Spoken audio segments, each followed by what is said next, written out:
안녕하세요, 카포입니다. 얼마 전 중고로 구매한 BMW X6의 윈도우 틴팅 필름이 지나치게 어두운 농도로 시공된 탓에 야간 시야 확보가 어려워서 불편을 겪고 있었는데요. 문제된 제 차의 필름 농도는 전면 15%, 측후면 5%로 매우 어두운 농도로 시공된 상태였습니다. 국민 농도라고 불리는 전면 35%, 측후면 15% 농도에 비해서도 훨씬 어둡게 시공된 상태라서 필름에 손상이 있어서가 아니라 안전을 위해 재시공을 결정한 셈이죠. 여기서 필름의 농도를 구분하는 방법을 잠깐 짚고 넘어가자면 농도는 5, 15, 35, 50, 70 이런 식으로 농도가 숫자로 구분되는데요. 숫자가 낮을수록 어둡고 높아질수록 밝은 필름입니다. 당연히 밝아질수록 빛의 투과율이 높아지니 잘 보이겠지만 사생활 보호 효과는 떨어집니다. 그래서 이 두 마리 토끼를 잡을 수 있는 농도, 즉 국민 농도라고 불리는 대중적인 농도는 전면 35, 측후면 15로 가장 수요가 높습니다만 특히 측면 15는 낮에는 불편이 없으나 야간이나 우천 시 누구나 불편을 겪을 수 있는 농도입니다. 야간에 주차할 때 사이드미러가 잘 안 보여서 운전석과 조수석 창문을 내리시는 경험을 한 번쯤 해보셨을 텐데요. 측면에서 전방을 향해 오토바이나 들짐승 같은 물체가 불쑥 튀어나온다면 측면 시야가 전면보다 훨씬 어둡기 때문에 전방 시야까지 이미 물체가 근접한 다음에야 눈치채고 급제동을 할 수 있으니 운전자가 돌발 사태에 대응하는 속도도 더욱 더딜 수밖에 없습니다. 예를 들어 전방을 35로 시공하면 이런 느낌이겠고요. 측면을 15로 시공한다면 이런 느낌이죠. 측면이 생각보다 어둡죠. 이게 낮에는 그런대로 괜찮은데 밤에는 잘 안 보이는 것이 사실입니다. 그래서 측면을 35 정도로 한 단계 더 밝게 시공한다면 이런 느낌이 나오겠죠. 따라서 측면 유리 농도는 국민 농도인 15%가 아닌 35% 이상으로 하시는 것을 저는 추천드리고 싶습니다. 35% 다음으로는 50%가 있을 텐데 이는 프라이버시 보호 효과가 떨어져서 불편하실 수도 있어요. 그래서 현실적으로 타협할 수 있는 농도는 35%가 적당하다고 보고요. 프라이버시 보호 효과와 밝은 시야를 확보할 수 있는 적절한 타협점이라고 생각합니다. 만약 시력이 좋지 못하시다면 50% 정도의 농도를 추천합니다. 그 외에 시력이 양호하시다면 35% 정도를 추천드리고요. 저의 경우는 전방에서 좌우측으로 시선을 움직여서 주변 상황을 살필 때도 측면은 어둡고 전면은 밝을 경우 시선이 이동할 때 불편해서 전면 유리 농도와 측면 유리 농도를 똑같이 맞춰서 시공할 생각입니다. 그래야 시선을 옆유리와 앞유리 빈번하게 왔다 갔다 시선을 이동해도 밝기 차이가 덜하니 운전에도 훨씬 수월합니다. 따라서 저는 모든 유리의 농도를 앞유리, 옆유리, 뒷유리 할 것 없이 모두 35%로 균일하게 맞출 생각입니다. 이제 어떤 농도로 시공할 것인가의 결정이 끝났다면 어느 정도의 가격대의 틴팅을 할 것이냐가 남는데요. 제 차 2,400에는 프리미엄 틴팅 3대장급에 해당하는 폴라가드로 시공했습니다. 100만원대 썬팅이나 40~50만원대 썬팅이나 2배 이상 나는 가격의 차이만큼 드라마틱한 차이를 느끼기는 어려웠어요. 그래서 저는 가성비가 훌륭한 제품을 선택해볼 생각인데요. 가성비도 가성비지만 틴팅을 하는 본연의 목적인 태양열을 효과적으로 차단하는 능력이 좋은 필름이면서 가격이 착해야 가성비가 좋다고 말할 수 있겠죠. 열차단 성능이 뛰어난 필름은 필름 농도 35%를 기준으로 TSER 60% 이상을 만족하는 필름이 효과를 직접적으로 체감할 수 있는 필름이다라고 보는 것이 전문가들의 공통된 입장이고요. 필름의 스펙을 결정하는 요소들은 VLT, VLR, UVR, IRR 등등 여러 가지의 수치가 있습니다만 국제 윈도우 필름 협회 IWFA에서 지정한 열차단율 측정 방식에 따른 총 태양 에너지 흡수율인 TSER의 수치를 보는 것이 일반인 입장에서 가장 쉽다고 합니다. 그렇다면 35% 농도 기준 TSER 60%를 만족하면서 품질 좋고 저렴한 필름을 선택하는 일이 남았는데요. 제가 생각했을 때 가성비 좋은 필름이라고 말하려면 세단 기준 40만원대, SUV 기준 50만원을 초과하지 않는 필름이 가성비가 좋다라고 말할 수 있다고 생각합니다. 이 이상 가격대의 필름은 성능은 조금 더 우수하겠지만 가성비가 좋다고 말할 수는 없겠죠. 제가 보유 중인 2400에는 선팅 필름 중에서도 나름 탑티어인 솔라가드 반사 필름인 세턴을 시공했는데요. 가격이 100만원에 육박하는 고가의 필름입니다. 그런데 한여름에 주차해 두면 차 안이 뜨거워지는 것은 마찬가지고요. 40만원대 필름과 100만원대 필름의 가격의 차이만큼이나 드라마틱하게 차이난다고 느끼지는 못했어요. 오히려 국산 필름 중에서 스펙이 좋은 필름을 써서 시공하는 것이 가격 면에서도 저렴하니까 저에게는 더욱 만족을 줬었고요. 예전에는 레이노 S9을 써봤는데요. 큰 불만 없이 5년간 잘 썼었고 이제는 다른 브랜드의 필름도 호기심이 생겨서 국산 브랜드인 애니가드를 시공해보기로 결심했습니다. 애니가드 필름 시공 전문점을 찾다가 유튜브에도 소개된 적이 있는 유어게러지 강동 본점을 선택했고요. 유어게러지는 일산과 고덕점 두 군데가 있는데 저는 집에서 고덕점이 가까워서 고덕점으로 방문했고요. 실력과 가격 모두를 만족시킬 수 있는 샵이라는 입소문이 난 집이라 저 역시도 한번 도전해봤습니다. 샵 내부의 공간은 차 한 대가 들어와서 작업할 수 있는 공간이었고요. 사장님께서 혼자 작업하시는데 작업이 끝날 때까지 이런저런 대화도 나누면서 작업이 진행됐는데요. 성격도 좋으시고 딱 봐도 성실해 보이시더라고요. 무엇보다 아주 친절하십니다. 작업자 특유의 무뚝뚝함도 전혀 없으시고요. 궁금한 점 물어보면 다 성실하게 답해 주십니다.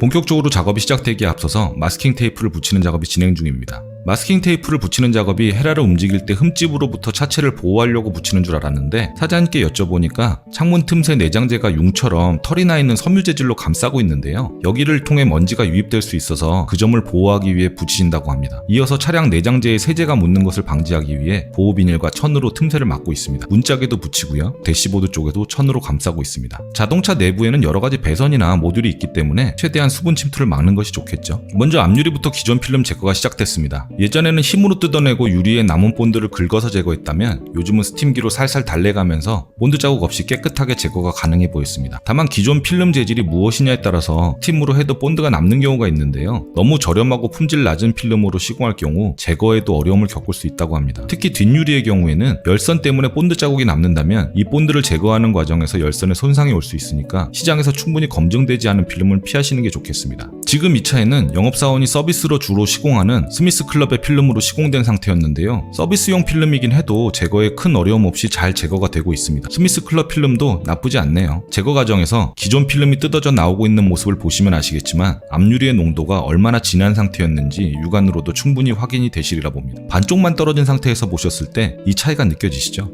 이게 밤에는 너무 위험합니다. 절대로 전면 농도를 15% 정도 수준으로 어둡게 하는 일은 되도록 피하시길 추천드립니다. 그냥 선글라스 끼고 밤에 운전하는 거하고 다를 바가 없어요. 옆유리도 천천히 스팀으로 조심스럽게 필름을 떼어내고 있고요. 옆유리는 앞유리보다 더 어두운 5%입니다. 상당히 짙은 색의 필름이 떨어져 나오는 게 보이시죠? 필름을 떼어내고 나니 유리 건너편으로 선명하게 시야가 확보되는 게 보이시죠? 이 정도로 어두운 상태니까 야간 시야는 말이 필요 없을 만큼 어두웠습니다. 뒷문 유리도 필름이 안전하게 스팀으로 제거되고 있습니다. 반대편 조수석 필름도 제거가 되고 있고요. 조수석 뒷문도 제거되고 있습니다. 제거된 필름을 문짝에 붙여놨는데요. 얼마나 짙은 색이었는지 한번 보시기 바랍니다. 이게 5% 농도의 필름입니다. 살벌하죠. 그리고 제거된 필름은 새 필름을 재단할 때 활용됩니다. 요즘은 컴퓨터 재단기로 하는 샵도 많지만 유어게러지는 손 재단을 하시고요. 작업의 편의성 면에서는 컴퓨터 재단이 훨씬 수월하겠지만 설비 투자 비용을 낮춰서 시공 비용도 낮게 조정될 수 있다고 하시네요. 천장에서 스프링쿨러처럼 물을 미세하게 분사해서 공기 중 먼지 유입을 막는 설비가 있는 샵도 가봤는데요. 저는 최신 설비를 사용해서 시공 원가가 올라가는 것보다는 뭔가 구식이고 원초적이긴 해도 손재주 좋은 분이 저렴하게 작업해 주시는 이런 샵이 더 좋습니다. 결국 다 사람의 손기술로 하는 일이니까요. 시간이 지나 뒷유리도 안전하게 제거됐습니다. 필름 전에 약품으로 전처리를 미리 해놨었는데요. 그 탓인지 열선에도 본드가 전혀 묻지 않고 깨끗하게 제거됐습니다. 물론 열선 손상도 없었고요. 제가 선택한 필름은 애니가드 중상의 라인업 블랙 8입니다.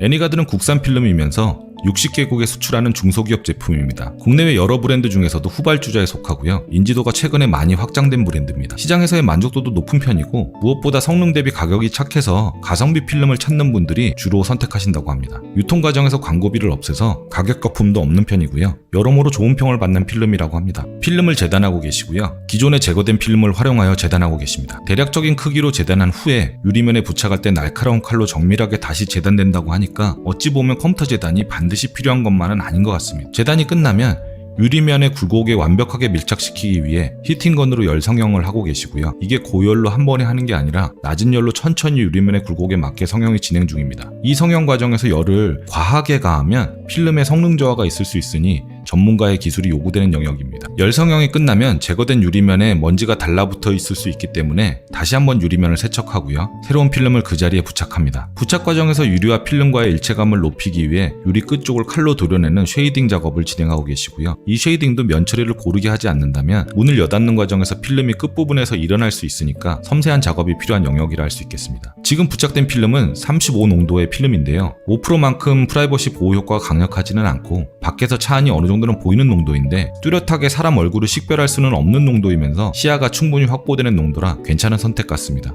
필름에 애니가드 로고가 보이는데요. 저는 이 로고가 거슬려서 지워줄 생각입니다.